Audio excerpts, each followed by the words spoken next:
Screen देख पा रहे हैं आप सब लोग?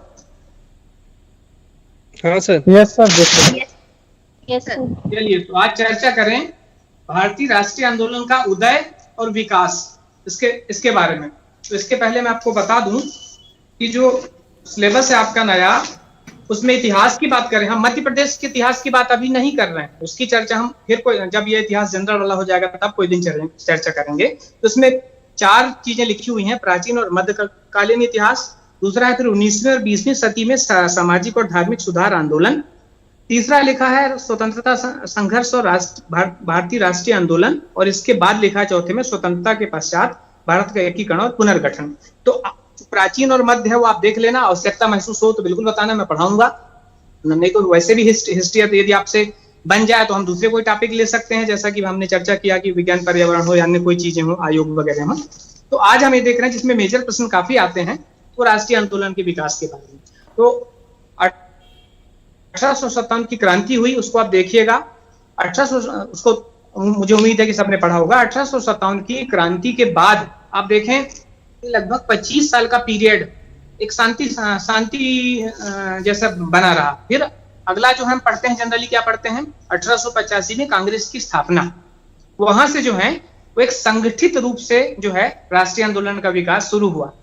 तो अभी चर्चा ये होती है कि 1857 की क्रांति के बाद जब 1858 एक्ट आया और फिर ब्रिटिश यहाँ का जो शासन है ब्रिटिश संसद के डायरेक्ट नियंत्रण में आ गया, इसके बाद भारतीयों ने क्या, ऐसा नहीं है कि कांग्रेस की स्थापना जो 1885 में हुई इसके पहले कोई काम नहीं हुए। कई ऐसी संस्थाओं का गठन हुआ है और उन्होंने काम भी किया है, लेकिन उनका जो लेवल था, वो स्तर था, वो राष्ट्रीय स्तर का नहीं था। ठीक है, उनका क्षेत्रीय स्तर था। इसके अतिरिक्त भी कई कार्य हुए हैं, विभिन्न प्रकार के सामाजिक और धार्मिक सुधार आंदोलन भी हुए हैं, जो अपना टॉपिक में है भी अभी 19वीं और 20वीं सदी में, उसको हम फर्दर पढ़ेंगे किसी क्लास में। तो हुआ है, काफी चीजें हुई हैं, लेकिन अभी हम जो शुरू कर रहे हैं वो कांग्रेस की स्थापना से। और सीधी सी बात है, कांग्रेस की स्थापना जो 1885 में हुई है, इसके बाद से आवाज आ रही है मेरी आपको? Yes sir. ठीक है, यस सर, आपकी आवाज क्लियर है। जी सर। कांग्रेस की जो स्थापना है वो 1885 में जब हुई, तब 3 फेज आप पढ़ते हैं सामान्य तौर पे, सभी को पता है। उदारवादी काल जो 1885 से लेकर 1905 तक हुआ है, फिर उग्रवादी काल जो 1905 से लेकर 1919 तक, और फिर गांधी युग जो कि 1919 से लेकर 1947 तक हुआ है। तो ये सामान्य चीजें हुई, लेकिन हम शुरू करें कि जो राष्ट्रीय स्तर पे जो राष्ट्रवाद की भावना उठी, तो राष्ट्रवाद का विकास किस कारण से हुआ, कौन कौन से ऐसे फैक्टर्स हैं जिसकी वजह से भारत में राष्ट्रवाद का विकास हो पाया। तो सबसे पहले हम उन कारणों पर चर्चा करें। राष्ट्रवाद है क्या, सबसे पहले तो ये हम जान लें। तो होता यह है कि जब हम 1857 की क्रांति के बारे में बात करें, तो उस समय जो है, देखिए उस समय जब आपने पढ़ा होगा कि जो है यहाँ वीर सावरकर ने बोला राष्ट्रीय स्वतंत्रता संग्राम था, लेकिन अलग अलग विद्वान जो इतिहासकार हैं उनका अलग अलग मत रहा है। तो हुआ यह है, हम निरपेक्ष भाव से देखें कि उस समय जो शासक थे, जैसे चाहे लक्ष्मीबाई हो, चाहे कुंवर सिंह हो, बहादुर शाह जफर, जिन्होंने पार्टिसिपेशन उसमें किया, वो उनके कहीं ना कहीं व्यक्तिगत हित थे, और व्यक्तिगत हित की वजह से उन्होंने उनमें पार्टिसिपेशन किया। हालांकि उसका कार्य क्षेत्र जो है वो उत्तर भारत में काफी व्यापक रूप से फैला, लेकिन हम ऐसा नहीं कह सकते कि राष्ट्रवाद की भावना आ चुकी थी। राष्ट्रवाद का मतलब एक राष्ट्रीयता की भावना है कि नहीं, हम हमारा देश है, एक साथ है, हम राष्ट्र के लिए करेंगे जो भी करेंगे। ठीक है, तो राष्ट्रवाद की जब उदय की बात आती है, तो 1857 की क्रांति के बाद की जो एक्टिविटीज कुछ हुई, धीरे धीरे कोई भी चीज जो है राष्ट्रवाद जैसी चीजें एकदम से इमर्ज नहीं हो जाती, धीरे धीरे उनका प्रादुर्भाव हुआ। और 1885 तक, मतलब कांग्रेस की स्थापना तक हम मान सकते हैं कि राष्ट्रवाद का उदय हो चुका था। और इसके बाद भी उसकी जो बाद में भी ये प्रक्रिया चलती रही, ऐसा नहीं कि 1885 के बाद टोटली इमर्जिंग हो गया था, है ना। मतलब जब आप देखेंगे आगे बंगाल का विभाजन हुआ, वर्ल्ड वार के दौरान की गतिविधियां हैं, चाहे वो जलियांवाला बाग और इलेक्ट्रिक हो, तो वो राष्ट्रवाद अपनी तीव्रता की ओर अग्रसर हुआ। तो पहले हम पतन बोल रहे हैं, उदय, राष्ट्रवाद के उदय के कारणों पर विचार करें कि कौन कौन से ऐसे फैक्टर हैं जिन्होंने राष्ट्रवाद को उभारा हमारे देश में। आप देख रहे हैं पहला जो है पाश्चात्य शिक्षा, क्योंकि पाश्चात्य शिक्षा भले ही अंग्रेजों ने अपने व्यक्तिगत स्वार्थ के लिए रखी थी, ठीक है, आपने सबने पढ़ा है कि उनका जो उद्देश्य था अंग्रेजी को माध्यम बनाना शिक्षा का, वो एक क्लर्क के तौर पे भारतीयों को अधिक से अधिक संख्या में तैयार करना, ताकि उनका एडमिनिस्ट्रेशन प्रॉपर वे पे चलता रहे। ये उनका उद्देश्य था, लेकिन हमने उसको अलग तरीके से लिया। जब हमने भारतीयों ने पाश्चात्य शिक्षा ग्रहण किया अंग्रेजी की अच्छी समझ हो गई हम सबको, तो क्या हुआ, बर्क, मिल, ग्लैडस्टन, ब्राइट, मैकाले जो ऐसे महत्वपूर्ण विचारक थे, उनको हमको सुनने का मौका मिला। हमने पाश्चात्य शिक्षा और पाश्चात्य संस्कृति को जाना, क्योंकि आपको पता है कि 1833 में अंग्रेजी को शिक्षा का माध्यम बना दिया गया था। इसके बाद से ही जो पश्चिमी साहित्य है वो हमारे देश को उसका ज्ञान हुआ समुचित रूप से, तो एक नवीन भावना का प्रादुर्भाव हुआ और राष्ट्रवादी राष्ट्रीय चेतना जगी। अगला है समाचार पत्र। समाचार पत्रों का प्रादुर्भाव भी जो है राष्ट्रीय चेतना या राष्ट्रवाद जगाने के लिए काफी इंपॉर्टेंट रोल प्ले किया। यदि हम उस समय के हम समाचार पत्रों की बात करें तो जैसे राजा राम मोहन राय, जिन्होंने भारत में प्रेस की नींव रखी, उन्होंने कौन सा समाचार पत्र निकाला था, बंगला में निकाला था संवाद कौमुदी, और फारसी में निकाला था मिरातुल अखबार। इन पत्रों के माध्यम से राष्ट्रीय चेतना जगाने में उन्होंने महत्वपूर्ण भूमिका निभाई। जो प्री परीक्षा में प्रश्न होते हैं वो दो तरीके के होते हैं। एक होते हैं फैक्ट, सिंपल पूछ लेगा कि संवाद कौमुदी किसका पत्र है, इसमें दिमाग लगाने की आवश्यकता नहीं, यदि आपको याद है तो बिल्कुल बन जाएंगे, दैट इज कॉल्ड फैक्ट। दूसरा जो है थोड़ा जो विश्लेषण वाले प्रश्न रहेंगे, एनालिसिस बेस्ड जो है। फॉर एग्जांपल उन्होंने लिख दिया कि भारत में राष्ट्रीय चेतना या राष्ट्रवाद के उदय के कारणों में से कौन शामिल नहीं है। अब उन्होंने 4 ऑप्शन दे दिया, ठीक है, तो आपको उसमें से एक छुपा होगा जो राष्ट्रवाद के उदय के कारणों में शामिल नहीं है। तब ऐसी स्थिति में आपको चारों ऑप्शन से विचार करना होगा और फिर आंसर लिखना होगा। तो जो प्रश्न आते हैं वो दोनों प्रकार के आते हैं, कई सिंपल फैक्ट वाले भी आते हैं, कई ऐसे भी आते हैं जिसमें आपको थोड़ा विचार करके उनके उत्तर देना है। ज्योग्राफी की बात करें यदि हम, तो कई फैक्ट वाले डायरेक्ट क्वेश्चन आ जाते हैं, और कई बार ये पूछ लेता है कि सिंगरौली और ये जो है ये सीधी सिंगरौली की बात करें और इधर लास्ट में जो है झाबुआ के टाइम पीरियड का डिफरेंस पूछ लेता है, या अन्य कोई डिस्ट्रिक्ट का लगभग डिफरेंस टाइम जो उनका पूछ ले, तो इसको आपको जब ज्योग्राफी का आपको लेटीट्यूड उसका जानकारी होगी तब दे पाएंगे। आपको जो अपनी पकड़ बनानी है दोनों प्रकार के प्रश्नों में बनानी है। तो ये समाचार पत्रों की बात हो गई, और भी बहुत सारे समाचार पत्र थे, कुछ तो फैक्ट आपको याद होने चाहिए। जो मुझे जो इंपॉर्टेंट लग रहा है, जो फैक्ट, उस पर मैं चर्चा कर रहा हूं, ठीक है। बाकी आपके पास जो किताब है उसको आप बहुत बारीकी से पढ़िएगा। फिर आता है कि अभी हमने राजा राम मोहन राय की बात की, जो जिन्हें राष्ट्रीय प्रेस की नींव जिन्होंने रखी समाचार पत्रों, संवाद कौमुदी बंगला में और मिरातुल अखबार फारसी में उन्होंने पब्लिश किया। सोम प्रकाश एक है समाचार पत्र जिनका संपादन किया था ईश्वर चंद्र विद्यासागर ने, तो ईश्वर चंद्र विद्यासागर का सोम प्रकाश आप याद रखिएगा। फिर अमृत बाजार पत्रिका है शिशिर कुमार घोष की, ठीक है। ये एक ऐसा समाचार पत्र था जो रातों रात जो है इंग्लिश में कन्वर्ट कर दिया था। जो वर्नाकुलर प्रेस एक्ट आया था, आपको पता होगा, जिसमें बोला गया था कि इंग्लिश के अलावा जो वर्नाकुलर मतलब लोग की क्षेत्रीय भाषाओं की जो अखबार उनको बंद करने की बात हुई, तो उन्होंने रातों रात इसको अपना वर्जन चेंज कर दिया। फिर आती है राष्ट्रीय साहित्य की बात करें तो इसी समय क्या हुआ, हम बात कर रहे हैं 1857 और 1885 के बीच के पीरियड की बात कर रहे हैं कि राष्ट्रवाद का उदय कैसे हुआ। फिर हम इसके बाद हम ये उदारवादी उग्रवाद वाले में जंप कर जाएंगे। तो राष्ट्रीय साहित्य की बात करें तो उस समय खड़ी बोली का भी हुआ काफी काम। भारतेंदु हरिश्चंद्र का एक नाटक काफी इंपॉर्टेंट है, भारत दुर्दशा का बात पूछा है। भारतेंदु हरिश्चंद्र आधुनिक खड़ी बोली के पितामह कहलाते हैं। इनका जो नाटक है भारत दुर्दशा, इसमें उन्होंने अंग्रेजों ने किस प्रकार भारत की दुर्दशा किया है उसका उल्लेख किया था। ये सारी चीजें जैसे पब्लिक के बीच में गई, पब्लिक ने उनको पढ़ा समझा जाना, तो एक राष्ट्रवाद धीरे धीरे पनपा। एक तमिल कवि हैं सुब्रमण्यम भारती, इन्होंने भी अच्छा जो है रोल प्ले किया था। एक बार मुझे याद है पीएससी में आया था कि सुब्रमण्यम, देखिए पीएससी में तो क्या पूछ ले, किस तरीके से पूछ ले, कहा नहीं जा सकता। अब अभी मैंने आपको बताया कि तमिल कवि हैं सुब्रमण्यम भारती, उन्होंने अपनी रचनाओं के माध्यम से देश प्रेम की भावना जगाई। प्रश्न यह आया था कि सुब्रमण्यम भारती किस भाषा के कवि थे, बस इतना सा था, और भाषा लिख दिया था तमिल तेलुगु, ठीक है। तो आपको फैक्ट याद रखने हैं। फिर अगला आता है राष्ट्रीय जो साहित्य के बाद बौद्धिक पुनर्जागरण। तो बौद्धिक पुनर्जागरण की बात यदि हम करें तो आपको पता है कि उस पीरियड में क्या क्या हुए। राजा राम मोहन राय, फिर दयानंद सरस्वती, स्वामी विवेकानंद जो हैं जिन्होंने राष्ट्रीय चेतना को उभारा, ठीक है। दयानंद सरस्वती जो है उनका भी कहना था कि स्वदेशी राज्य, किसी का वो ऑडियो ऑन है क्या, थोड़ा आवाज आ रही है, बंद कर लें।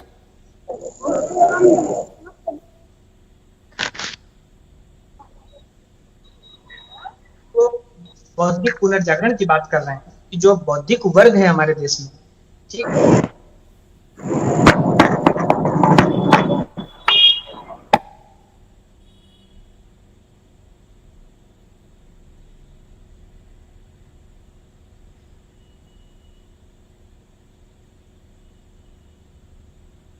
माइक म्यूट है। Sir, we cannot hear you.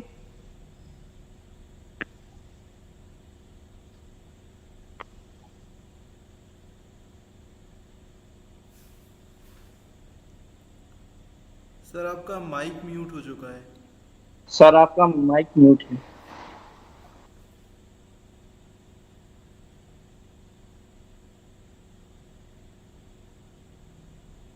हाँ, अब आ रही है आवाज?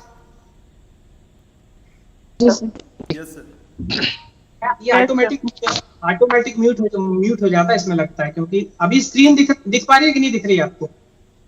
नहीं सर, दिख रही सर, दिख रही सर। कहाँ दिख रही? चलिए तो कंटिन्यू करते हैं। तो हम बात कर रहे थे कि दयानंद सरस्वती ये स्वदेशी को सर्वोपरि समझते थे, ठीक है, और स्वराज शब्द का पहली बार प्रयोग भी इन्होंने ही किया था, दयानंद सरस्वती ने। स्वराज शब्द को लेकर कंफ्यूज मत होइएगा, 3 बार उल्लेख आता है। कांग्रेस के मंच से स्वराज शब्द के प्रयोग की बात करें तो दादा भाई नौरोजी ने किया था 1906 के कांग्रेस के अधिवेशन में, ठीक है। लेकिन यदि स्वराज की पहली बार प्रयोग करने की बात करें तो दयानंद सरस्वती ने किया था।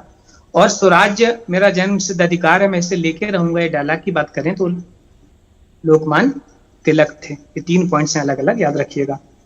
फिर हम बात करें परिवहन और संचार के साधनों ने काफी रोल प्ले किया, नाम से ही स्पष्ट है, मैं इसको नहीं विस्तार दूंगा।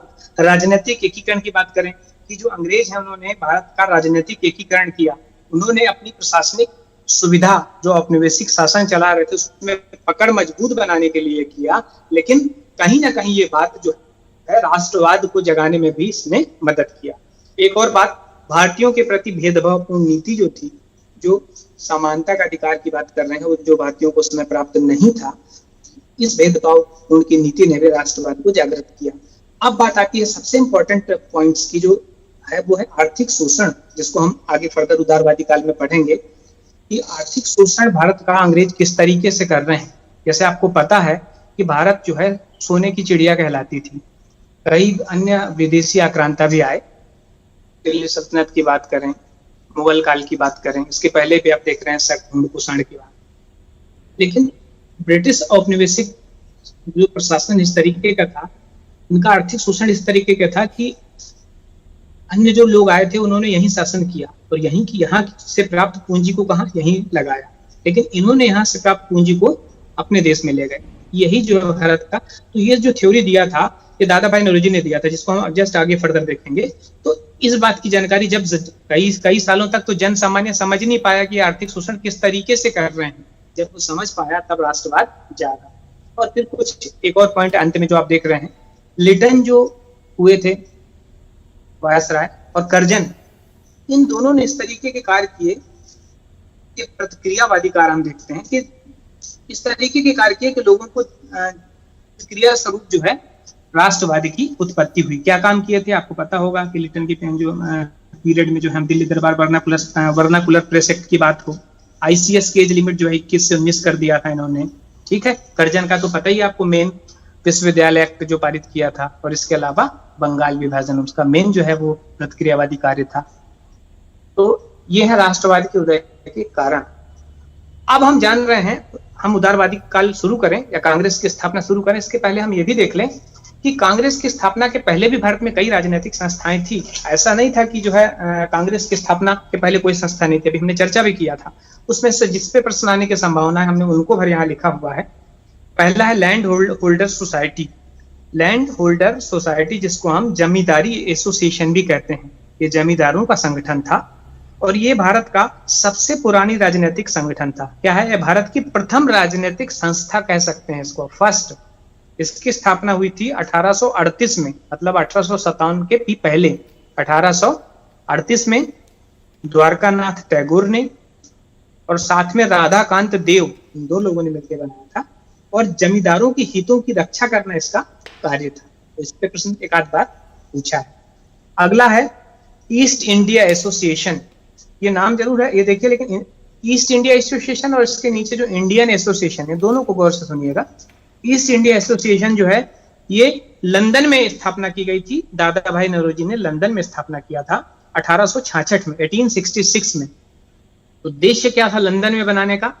नाम ही है ईस्ट इंडिया एसोसिएशन कि भारत के लोगों की जो समस्याएं हैं उनको हम ब्रिटिश जनमत को अवगत करा सकें, ताकि ब्रिटिश जनमत के दिल में भारतीयों के प्रति जो है हम एक लिबरल सोच रख सकें, पता चल सके।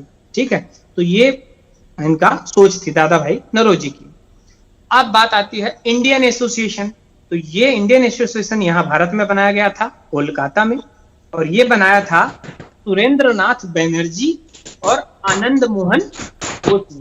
क्या नाम है? सुरेंद्रनाथ बनर्जी और आनंद मोहन बोस ने बनाया था 1876 में, 1876 में। अब देखिए, वो 1866 में बना था, ये इसके 10 साल बाद बना था 1876। वो बनाया था लंदन में दादा भाई नौरोजी ने, और ये कोलकाता में सुरेंद्रनाथ बनर्जी ने। और इसका भी उद्देश्य जो सबका एक ही था, सिर्फ लैंड होल्डर सोसाइटी भर का अलग था, क्योंकि वो जमींदार अपने हितों की रक्षा के लिए देख रहे थे। बाकी अन्य जो जितनी भी संस्थाएं बनी कांग्रेस के पहले, सबका सिंपल उद्देश्य था कि जन जागृति चेतना करना, एक राष्ट्रीय चेतना जागृत करना भारतीयों के पीछे, ये उद्देश्य था। अगली संस्था थी इंडियन लीग। ये 1875 में बनी थी, शिशिर कुमार घोष ने बनाया था। उद्देश्य सिमिलर है, राष्ट्रीय चेतना जागृत करना। पूना सार्वजनिक सभा महादेव गोविंद रानडे ने बनाया था। महाराष्ट्र में इसका काम कार्य क्षेत्र था, पुणे में, और इसका भी था सरकार और जनता के मध्य जो है कार्य करना और राष्ट्रीय चेतना जागृत करना। अब हम आ गए मेन की कांग्रेस की स्थापना कब हुई, कैसे हुई, उद्देश्य क्या थे, सिद्धांत क्या थे, और महत्वपूर्ण सम्मेलन, इस पे अब चर्चा करें। कोई प्रश्न हो तो बताएं। सर, इंडियन एसोसिएशन की स्थापना किसने किया था? कोलकाता वाला।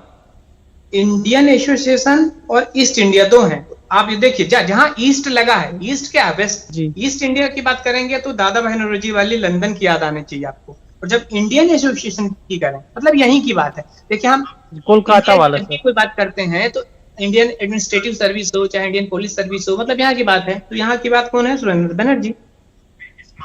Yes sir. सर, 2 थे ना। देखिए, एक ईस्ट इंडिया एसोसिएशन है और एक इंडियन एसोसिएशन है। और भी कई एसोसिएशन है, बॉम्बे करके हैं, लेकिन उनको मुझे उतना इंपॉर्टेंट नहीं लगा। एक बंगाल ब्रिटिश इंडियन एसोसिएशन है, लेकिन वो भी मुझे इंपॉर्टेंट नहीं लगा। जो मेन है आपको ईस्ट इंडिया एसोसिएशन और इंडियन एसोसिएशन, इन दोनों के बारे में स्पष्ट जानकारी होना चाहिए। तो आप इन चीजों को गौर से सुने, और जिसके पास भी जो किताब हो, जैसे आज जितना हो पाएगा हमारा करेंगे हम, कम से कम बंगाल विभाजन तक तो आज पहुंच जाए सोच रहे हैं। और अगला जो है कल होगा, जो अगला उसको आप पढ़ के आएंगे अगला, क्योंकि हम अभी 1947 तक की हिस्ट्री, हमें मेरा टारगेट है कि कल सब खत्म हो जाए तो ठीक है, कल ना हो तो मैक्सिमम परसों तक तो हो ही जाए।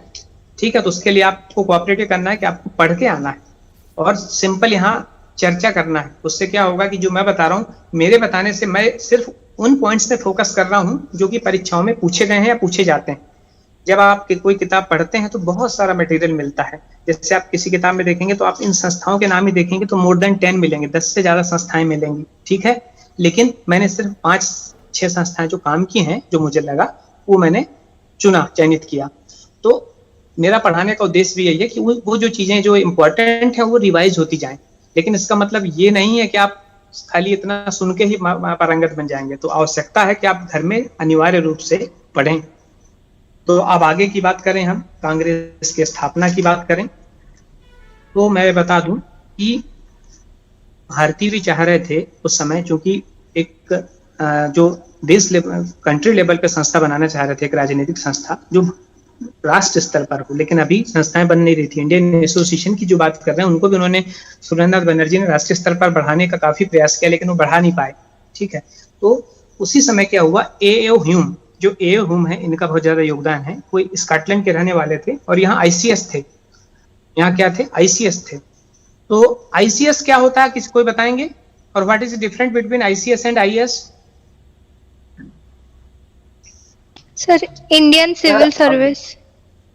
हाँ, और डिफरेंस क्या है दोनों में?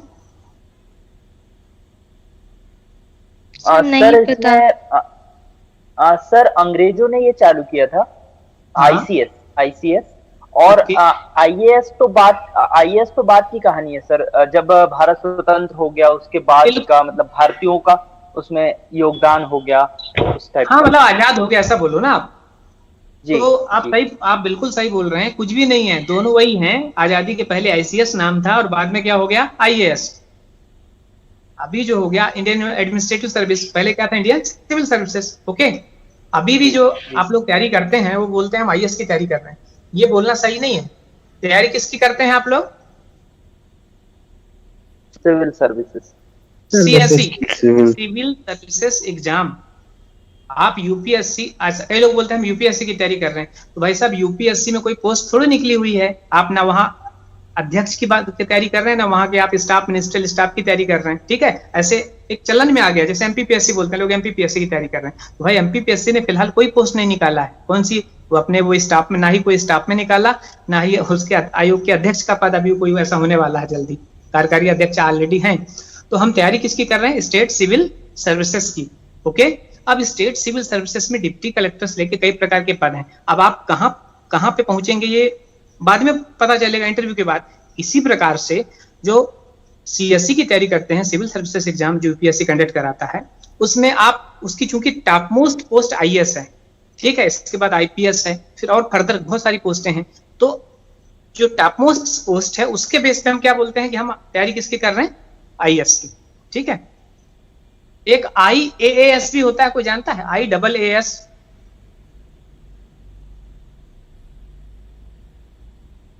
Sir audit administrative service, audit and account service. ठीक है, Indian audit and account service. आज से 15 साल पहले जब मैं भी पढ़ा था तो मुझे लगा था गलत हो गया, डबल ए लिख दिया धोखे से।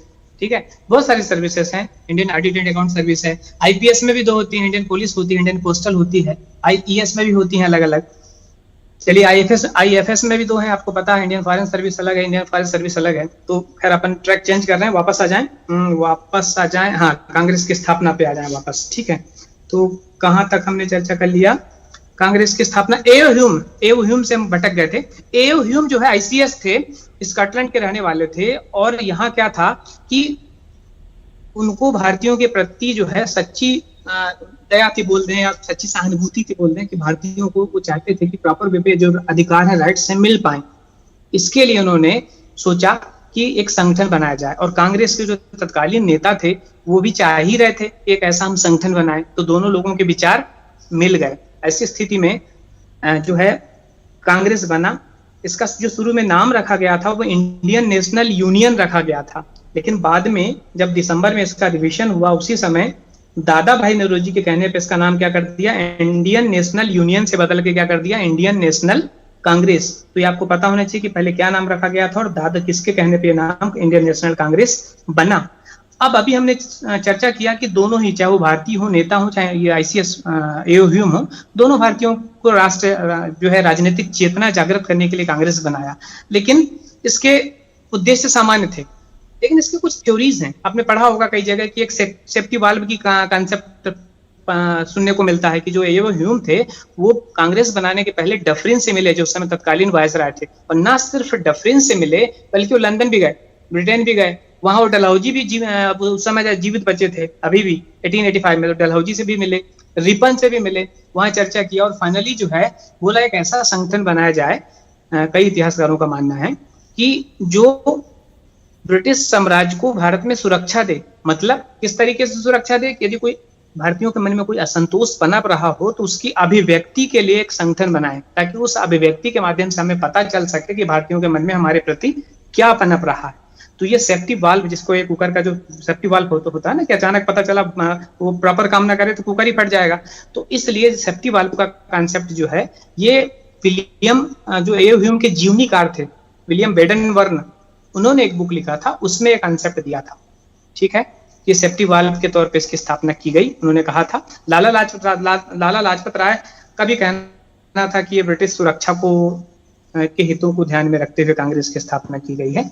लेकिन अब ये तो इतिहासकारों में अलग अलग मतभेद है, लेकिन ये मान के चलें कि ये हम पर्सनल तौर पे पर्सनली उनकी बात करें तो वो भारतीयों के प्रति संवेदनशील थे।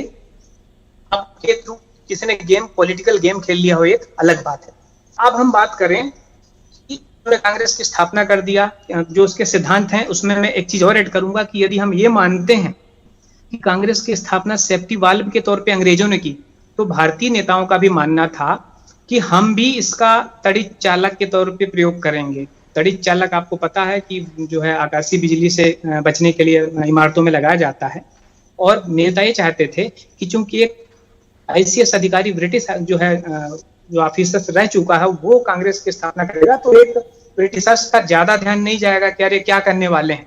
तो एक शुरू में ही ऐसा नहीं होगा कि कांग्रेस को दबा दिया जाए, समाप्त कर दिया जाए। और आपको पता भी है कि शुरुआती फेज में कांग्रेस पे सरकार ने कोई रोक नहीं लगाई, लेकिन जैसे जैसे कांग्रेस की मांगे मुखर होती गई, सरकार का रवैया कांग्रेस के प्रति कड़ा होता गया।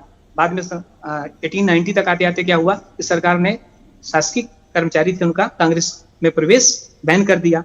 तो यदि शुरुआती कोई भी संस्था जब डेवलप होती है, तो यदि शुरुआती तौर पे वो बहुत ज्यादा प्रबल या मुखर हो जाती, जो बाद में हुआ फर्दर कि वो उग्रवाद पनपा थे, गांधी एज में भी कई चीजें हुई, तो गड़बड़ हो जाता। इसलिए ये शुरुआती फेज में ऐसे नेता थे जो उदार थे, जिनकी सोच भी उदार थी और कार्य करने का तरीका भी उदार था, इसलिए उनको उदारवादी काल कहा गया। अब हम चर्चा करें इसके अधिवेशनों की, सम्मेलनों की, जिसको अधिवेशन या सम्मेलन कहते हैं। तो शुरू के 4 अधिवेशन आप याद रखिएगा, ये बहुत इंपॉर्टेंट हैं, जो आपको स्क्रीन पे दिखाई दे रहे हैं। 1885 में मुंबई में हुआ था, डब्ल्यूसी बनर्जी इसके अध्यक्ष थे। मैं आपको बता दूं कि ये अधिवेशन जो है होने वाला था पूना में, 1885 का अधिवेशन पूना में होने वाला था, लेकिन वहाँ प्लेग फैलने के कारण फिर तुरंत जो है प्रोग्राम चेंज किए और मुंबई में गोकुलदास तेजपाल संस्कृत विद्यालय है, वहां पर यह अधिवेशन हुआ और अध्यक्ष थे इसके डब्ल्यूसी बनर्जी, जिनका पूरा नाम व्योमेश चंद्र बनर्जी है। फिर अगला अधिवेशन 1806 वाला, ये कोलकाता में हुआ, अध्यक्ष इसके बने दादा भाई नौरोजी। फिर अगला 1887 वाला मद्रास में बदरुद्दीन तैयब जी इसके अध्यक्ष बने, और 88 वाला इलाहाबाद में हुआ, जॉर्ज यूल इसके अध्यक्ष बने। हर एक से प्रश्न बनता है, आप यदि गौर से देखेंगे तो आप देखें कहाँ कहाँ हुए, मुंबई, कोलकाता, मद्रास। यदि हम मुंबई, कोलकाता, मद्रास की बात करें उस समय ड्यूरिंग दैट पीरियड, तो देखिए इसके पहले आपने देखा होगा कि प्रेसिडेंसी हुआ करती थी ब्रिटिश पीरियड में। Mumbai presidency, Kolkata presidency, Madras presidency, तो इन्हीं प्रेसिडेंसियों में हुए शुरू में। मुंबई में जो है ये पहले हैं डब्ल्यूसी बनर्जी, इसलिए आ सकता है। कोलकाता वाले जो दादा भाई नौरोजी हैं, ये grand old man of India कहलाते हैं, पारसी थे, ठीक है, grand old man of India. ये आधे समय लंदन में रहते थे और आधे समय भारत में रहते थे। ये ऐसे पहले व्यक्ति हैं दादा भाई नौरोजी जिनको लंदन में वहां की हाउस ऑफ कॉमन्स का सदस्य चुना गया, वहां का जो उदारवादी दल के तौर पे वहां के सदस्य चुने गए थे। ये पहले हैं ऐसे भारतीय, और इनकी सभी लोग मानते थे काफी वयोबद्ध थे। हिंदी में इसको वयोबद्ध नेता बोलते हैं, जिसको हम grand old man of India कहते हैं। कांग्रेस के अध्यक्ष 3 बार बने, 1886 में बने, एक बार बीच में और बने शायद 1993 में, और बाद में 1906 में बने। 1906 वाला काफी इंपॉर्टेंट है जब ये अध्यक्ष बने थे, क्योंकि उसमें कांग्रेस के विभाजन को रोकने में इनकी महत्वपूर्ण भूमिका थी। क्योंकि अगले साल जब 1907 में सूरत अधिवेशन हुआ तो कांग्रेस का विभाजन नहीं रुक पाया, हो गया था। फर्दर आगे चर्चा करेंगे। तीसरा, जो पहले मुस्लिम अध्यक्ष की बात करें तो 1887 में है, और पहले ब्रिटिश या अंग्रेज अध्यक्ष की बात करें तो इलाहाबाद में है। तो ये शुरू के 4 अधिवेशन हुए। कुछ इंपॉर्टेंट देखिए, आप चाहे लुसेंट से पढ़ें चाहे किताब से पढ़ें, बहुत सारे अधिवेशन है। सारे अधिवेशन आपको याद नहीं करने, जो इंपॉर्टेंट हैं उनको आपको याद करना है। उनकी कुछ ना कुछ वजह है जिस वजह से इंपॉर्टेंट बने हैं, तो हम सिर्फ उन अधिवेशनों पर चर्चा करें।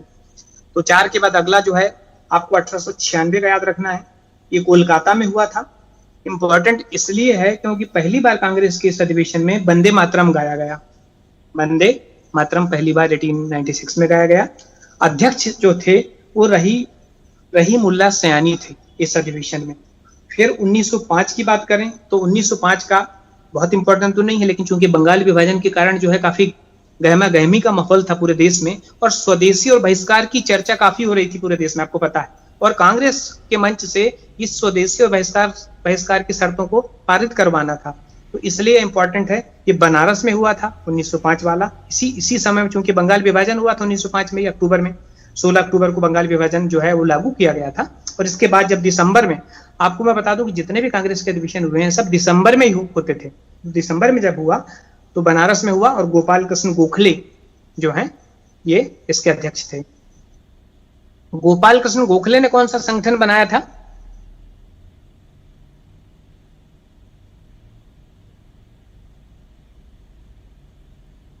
मेरी आवाज आ रही है? Sir servants of Indian society. हाँ, सर्वेंट ऑफ इंडिया सोसाइटी। बीच बीच में प्रश्न इसलिए पूछ लेता हूं, पता तो चल जाए कि आप लोग सुन भी रहे हैं कि नहीं सुन रहे हैं।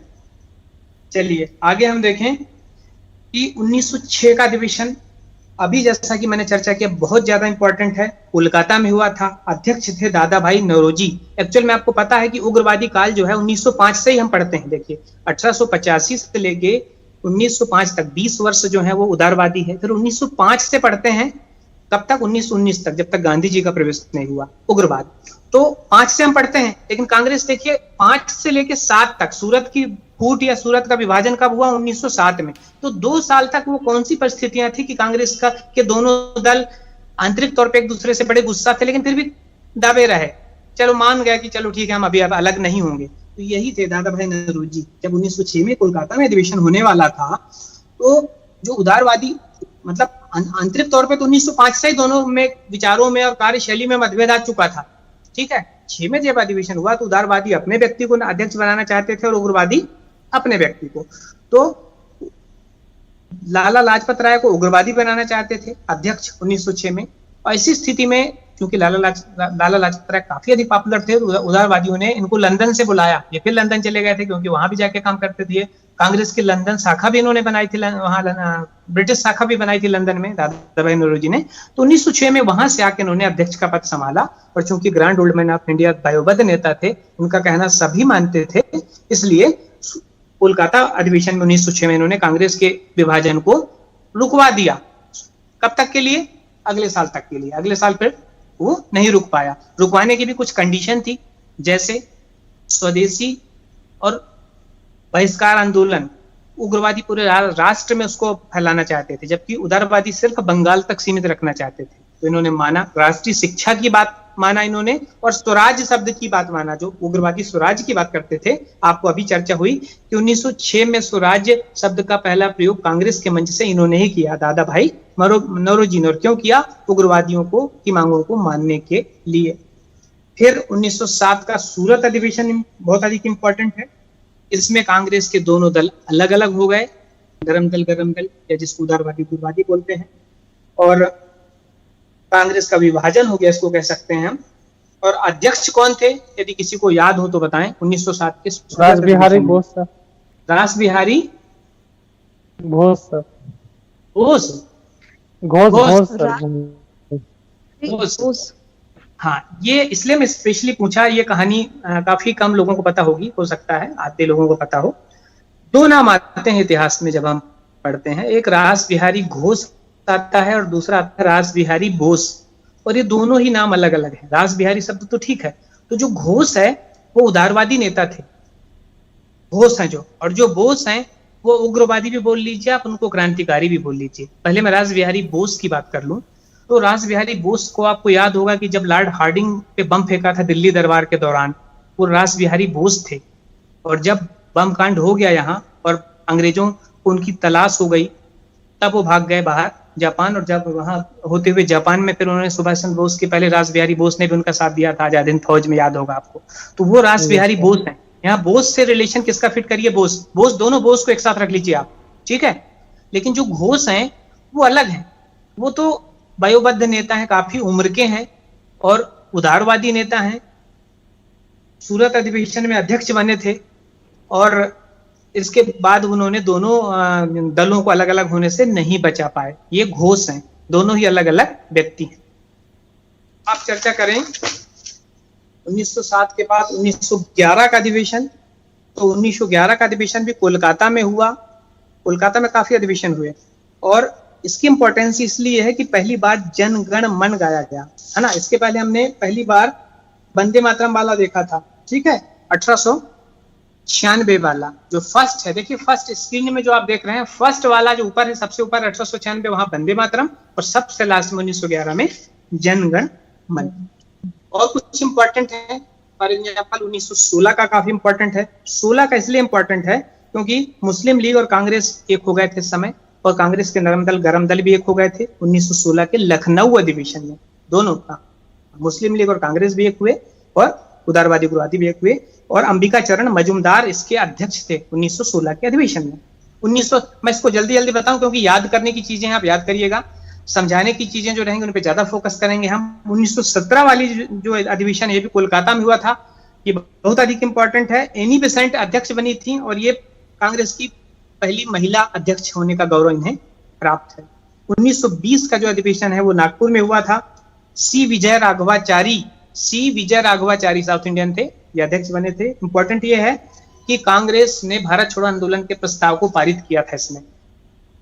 1920 में 2 अधिवेशन हुए थे। मैं आपको बता दूं कि हर साल दिसंबर में तो अधिवेशन होते ही होते थे। इसके अलावा विशेष आवश्यकता पड़ने पे कभी कभी किसी भी महीने बीच में, साल के बीच में विशेष अधिवेशन भी होते थे। तो जब भारत छोड़ो आंदोलन चलाने की बारी आई, जो अगस्त में शुरू हो गया था, 1 अगस्त 1920 से, तो सबसे पहले विशेष अधिवेशन हुआ।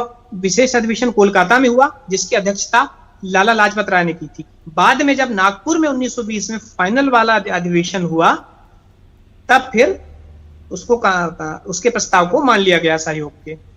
20 के बाद 23 वाला अधिवेशन इंपॉर्टेंट है। मौलाना अबुल कलाम आजाद अध्यक्ष बने थे। दिल्ली में अधिवेशन हुआ था। इंपॉर्टेंस इसलिए है क्योंकि ये सबसे युवा अध्यक्ष बने थे। मौलाना आजाद 2 बार अध्यक्ष बने, बाद में भी आप देखेंगे तो अध्यक्ष बने, लेकिन 23 वाला जब 23 में अध्यक्ष बने थे तब वो सबसे कम एज के अध्यक्ष थे। 1924 वाला इंपॉर्टेंट बहुत ज्यादा है, बेलगांव कर्नाटक में हुआ था। क्यों इंपॉर्टेंट है? महात्मा गांधी अध्यक्ष बने, एक ही बार बने वो, ठीक है, पहली और आखिरी बार। फिर 1925 कानपुर में सरोजनी नायडू अध्यक्ष बनी। ये पहली भारतीय महिला अध्यक्ष बनी है। यानी प्रेसिडेंट जो है पहली महिला है, वो भारतीय तो थी नहीं, लेकिन पहली भारतीय महिला पूछेगा तो कानपुर वाला। अब आप सभी होशियार हैं, लेकिन क्या है, पेपर में जरूर देखिएगा। क्या है, कई बार अपन नहीं देख पाते, थोड़ा सा प्रश्न को प्रॉपर वे पे ना देख पाए, थोड़ा जल्दबाजी हो जाए तो बनते हुए क्वेश्चन भी गलत हो जाते हैं। और ऐसा हर एक के साथ होता है। पता चला 100 में से 1 आध प्रश्न हो ही गया। कई बार तो यहां तक होता है कि आपने, पता चला पेपर में निशान लगाया बी वाला ऑप्शन, और वहां आपने जब गोला ब्लैक कर रहे होते हैं तो सी भर दिया, और चूंकि अब पेन से भरना होता है, अब पहले पेंसिल से होता तो अलग बात थी, तो वो पता चल गया आपको कि अब तो मिटाया भी नहीं जा सकता। तो ये छोटी छोटी चीजें हैं एग्जाम में, उस समय आप बिल्कुल कूल रह के काम करेंगे और थोड़ा सिंसियरली करेंगे तो किसी को कोई प्रॉब्लम नहीं होगी। फिर बात आती है, ये 1925 तक का हो गया। कुछ और इंपॉर्टेंट है, 1929 वाला इंपॉर्टेंट है। इसमें जवाहरलाल नेहरू अध्यक्ष बने थे, लाहौर में हुआ था। ये वही अधिवेशन है जिसमें रावी नदी के किनारे हुआ था और पूर्ण स्वराज की मांग की गई थी। 1938 और 39 की बात करें तो इन दोनों अधिवेशनों में सुभाष चंद्र बोस जो हैं वो अध्यक्ष बने थे।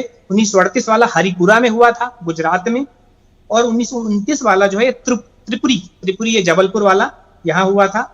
अब आप कई बार कंफ्यूज हो जाते होंगे कि पहले त्रिपुरी हुआ 38 में कि हरिपुरा हुआ। तो अब HT हिंदुस्तान टाइम्स जो पेपर निकलता है, छोटा सा चीज है, हिंदुस्तान टाइम्स HT, याद रखें कि पहले हरिपुरा हुआ है फिर त्रिपुरी हुआ है, ठीक है।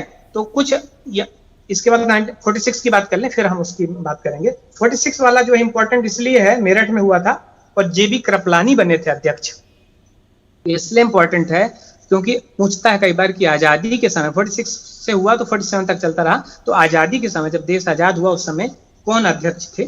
तो JB कृपलानी। तो ये कुछ महत्वपूर्ण अधिवेशन है जिनको हमें याद रखना है। अब हम चर्चा करें उदारवादी काल की। बस उदारवादी काल और पढ़ लें और इसके बाद फिर कल करेंगे। तो याद करने के जो तरीके हैं जो मुझे ठीक लगता है, एक तो आपका कई चीजें छोटे छोटे फार्मूलाज आप अपने स्वयं के बना सकते हैं। सपोज चरक हैं, अब जैसे चरक किसके पीरियड में थे बात करें तो चरक में लास्ट में का है तो आपको तुरंत याद आ जाए कि कनिष्क के समय में थे। तो ये आप कभी भूल नहीं पाएंगे कि चरक जो है ये किसके समय में थे, तो बिल्कुल कंफ्यूजन नहीं होगा। आपको पता है कि का लास्ट में है कनिष्क, तो इस तरीके के छोटे छोटे फार्मूले जो सेल्फ मेड होना चाहिए, स्वयं आप बनाएं, ज्यादा लंबे समय तक याद रहेंगे। कुछ चीजें आप जो है वो मैप, जो ज्योग्राफी से रिलेटेड चीजें उनको तो आप मैप के थ्रू ही याद रखिए, विजुअल करके कि आप मैप जब देखते रहेंगे तो आपको याद होता रहेगा कि कर्क रेखा किन जिलों से या किन किन देशों से या किन राज्यों से होके जा रही है। ये अपने अपने तरीके हैं। अब उदारवादी काल की बात करें 1885 में, तो जैसा कि मैंने अभी बताया कि चूंकि ये शुरुआती फेज में उदार रहना मजबूरी थी भारतीय नेताओं की, और इनका जो है व्यवहार और कार्य पद्धति दोनों जो है उदार था, इसलिए उदारवादी काल कहलाया। ये नेता कौन कौन थे, तो शुरू में आपने 4 नाम देखे लिए हैं।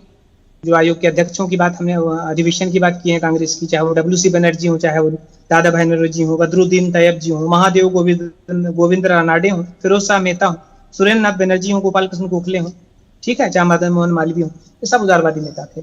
और इनमें इनके उदारवादियों के मन में यह था कि अंग्रेजों को ये अपना शत्रु नहीं मानते थे, मित्र मानते थे। और ये इनके मन में यह था कि यदि हम अपनी मांगों को प्रॉपर वे पे सही तरीके से अंग्रेजों के समक्ष रखेंगे तो अंग्रेज सरकार हमारी मांगों को मानेगी। इनका ये मानना था कि यहाँ की जो प्रशासनिक व्यवस्था है वो गड़बड़ा गई है, अंग्रेज गड़बड़ नहीं, ठीक है। इनको अंग्रेजों की न्यायप्रियता में विश्वास था और ये अपनी मांगों को आवेदन पत्रों के माध्यम से, शिष्टमंडलों के माध्यम से रखते थे, अनुनय विनय पूर्वक। ये इनका पीरियड था।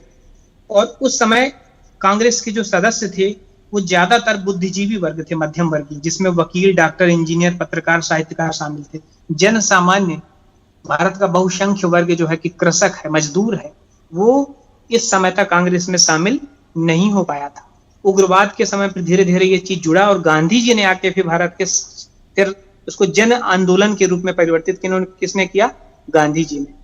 तो उदारवादी काल में हमने अभी चर्चा किया, मेन जो पॉइंट्स याद रखने हैं, मैं मेन पॉइंट्स को 2 बार बता देता हूं ताकि आपको एक बार यदि प्रॉपर आवाज ना पाई हो तो दोबारा जरूर सुन लें। कि एक तो उदारवादी नीतियां थी इनकी, अंग्रेजों की न्यायप्रियता में इनका पूरा विश्वास था। इनका मानना था कि प्रॉपर वे पे यदि हम रखेंगे अपनी मांगों को तो अंग्रेज हमारे मांगों को मानेंगे। अंग्रेजों को शत्रु नहीं बल्कि मित्र मानते थे। लेकिन ये चीजें चलती रही, 20 साल तक ये चीजें हुई और ऐसा लेकिन क्या हुआ, उसका कोई उचित अच्छे परिणाम नहीं मिले। इसलिए बाद में फिर जो नेता थे किस रूप में बदल गए? कुछ उग्रवादी के रूप में बदल गए। लेकिन ऐसा नहीं कि उदारवादियों ने कुछ नहीं दिया भारत को, बहुत सारी चीजें हैं जो उदारवादियों ने दिया। उस पर चर्चा करें कि उदारवादियों का क्या इंपॉर्टेंसी रही, क्या क्या काम उदारवादियों के समय में हुए। तो पहली बात तो यह है कि जनता में जन चेतना बोल लीजिए, जन जागृति बोल लीजिए, ये फैलाने में उदारवादियों का मेन भूमिका रही। इसके अलावा इन्होंने सबसे जो बड़ा काम किया वो आर्थिक समीक्षा पेश की। दादा भाई नौरोजी ने बताया कि यहाँ की देश की गरीबी, बेरोजगारी का कारण जो है वो अंग्रेजों की आर्थिक नीतियां हैं, औपनिवेशिक नीतियां हैं। और इसके लिए उन्होंने एक किताब लिखी थी, poverty and un-British rule in India. Poverty and un-British rule in India. इसमें उन्होंने धन निष्कासन का सिद्धांत, जिसको ट्रेंड थ्योरी कहते हैं, वेल्थ ट्रेंड थ्योरी, तो वो दिया। और उसमें उन्होंने बताया कि किस तरीके से भारतीय धन को ब्रिटेन ले जाया जा रहा है। उससे जनता में क्या हुआ, एक राष्ट्रीय चेतना जगी और जन चेतना के रूप में इन्होंने ये फैलाया। साथ ही व्यय समीक्षा के लिए इन्होंने प्रयास किए। और इस समय एक और खास काम हुआ था, सुरेंद्र नाथ बनर्जी ने जो किया था वो था ICS के लिए age limit, maximum age limit 23 जो 19 से बढ़ाकर 23 करना। मैं आपको बता दूं कि 1876 में क्या हुआ था कि जो ICS होती थी उसके लिए पहले उम्र सीमा 23 रखी जाती थी, बाद में उम्र सीमा क्या कर दी गई? 19। अब आप समझें, मैक्सिमम एज लिमिट है, मिनिमम नहीं है। आजकल तो मिनिमम है 21, राइट? उस समय मैक्सिमम एज लिमिट 19 थी और वो भी लंदन में जाके पेपर होता था ICS का। तो ये मांगे थी कि उम्र सीमा भैया बढ़ा दो, 23 साल कर दो अधिकतम, और पेपर आप दोनों जगह एक साथ लो, लंदन में भी और इंडिया में भी। इस चीज को लेकर काफी उदारवादियों ने काम किया। तो ये उदारवादियों का काम था और अपनी मांगों को संवैधानिक तरीके से रखने में विश्वास करते थे। कांग्रेस के यदि हम सदस्यों की बात करें, लोकप्रियता की बात करें, तो जब पहला अधिवेशन हुआ था बंबई वाला, उस समय मात्र 72 लोग शामिल थे। धीरे धीरे इसकी संख्या बढ़ती गई। अब हम देखें कि 1905 का बंगाल विभाजन पर चर्चा कर लें, इसके बाद हम उग्रवाद पे चर्चा करेंगे। तो इसको कंटिन्यू करें या यहीं समाप्त करें? कंटिन्यू कीजिए सर। सर कंटिन्यू कीजिए। कंटिन्यू कर दो सर 8:30 10 मिनट आप दें तो मैं बंगाल बंगाल विभाजन विभाजन कर शुरुआत दीजिए कर सर। लें ताकि कल बंगाल हम विभाजन गांधी कर एक दीजिए। पे आ Yes, जाएं sir, और बिल्कुल, इसके पहले, है ना? सर कंटिन्यू जी ओके, तो देखिए 1885 से लेकर 1905 तक आप आ गए उदारवादियों के काल पे, और थोड़ा चर्चा भी कर लिया कि क्या क्या उन्होंने किया। अब उसी समय क्या हुआ कि बंगाल विभाजन हो गया। तो बंगाल विभाजन पे चर्चा कर लें। आप सभी को पता है कि लॉर्ड कर्जन जो वायसराय थे उनके पीरियड में हुआ। बंगाल विभाजन की इतनी इंपॉर्टेंस इतिहास में क्यों है, हम उस पर चर्चा करें। तो बंगाल राष्ट्रीय चेतना का केंद्र बिंदु था, ठीक है। हर चीज मतलब बंगाल में क्या, चाहे वो क्रांतिकारी आंदोलन हम बात करेंगे अभी हम, तो क्रांतिकारी आंदोलन भी वहीं जाता था, और जो उदारवादियों का और उग्रवादियों का काल भी मतलब राष्ट्रीय चेतना का केंद्र बिंदु था, और वहां हिंदू और मुसलमान बराबर की संख्या में थे।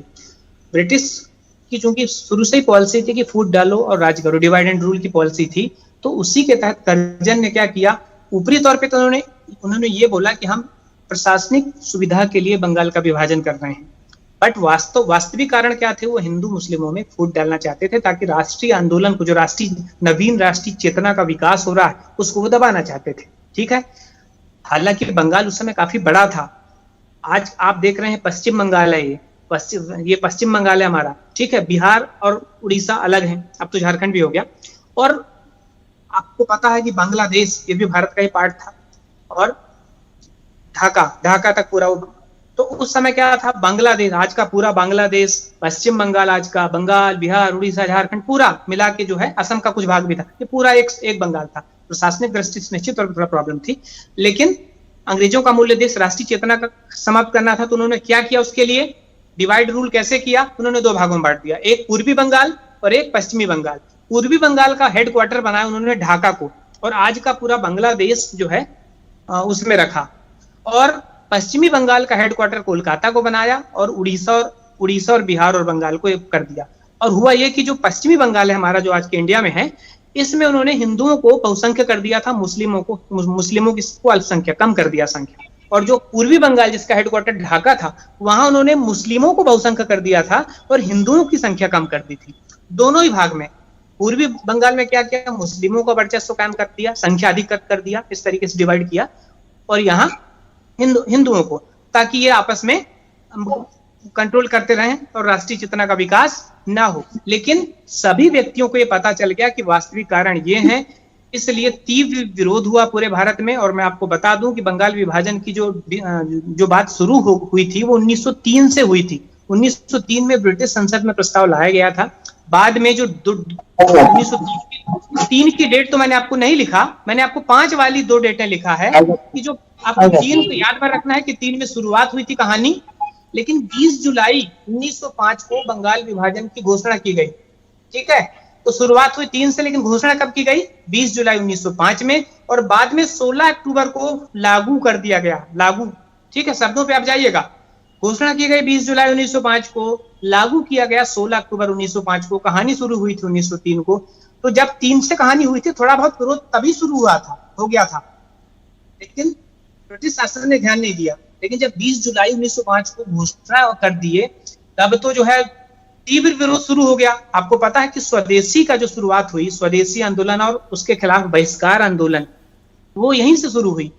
तो जुलाई से, ये 20 जुलाई जैसे घोषणा हुई शुरू हुआ, लेकिन सरकार ने तब भी नहीं माना, और अंततः 16 अक्टूबर 1905 को वो लागू कर दिया बंगाल विभाजन। जैसे ही लागू किया, तो पूरे बंगाल सहित पूरे भारत में एक तीव्र विरोध की लहर हुई, और 16 अक्टूबर को शोक दिवस के रूप में मनाया गया, राखी दिवस के रूप में मनाया गया। राखी दिवस का उद्देश्य यह था कि हिंदू मुस्लिम एक हैं, अलग अलग नहीं है, दोनों भाई भाई हैं, एक दूसरे को हिंदू और मुसलमानों ने राखी बांधी।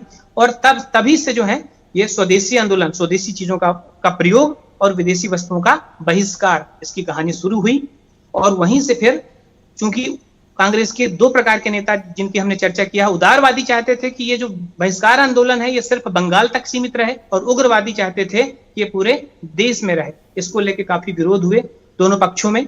और अब हम देखेंगे कि आफ्टर ऑल ऐसी कौन सी परिस्थितियां थी। बंगाल विभाजन तो एक कारण हुआ, ये अगली स्लाइड में आप देख रहे हैं कैसे उग्रवाद का जो काल हुआ, उसमें कौन से कारण थे कि जो उग्रवाद, जो नेता थे यहाँ के, उदारवादियों से उग्रवादियों में किस तरीके से शिफ्ट हुए, क्यों शिफ्ट हुए, इन कारणों पे हम कल चर्चा करेंगे। आज मैं यहीं समाप्त कर रहा हूं। किसी का कोई प्रश्न हो तो बताएं।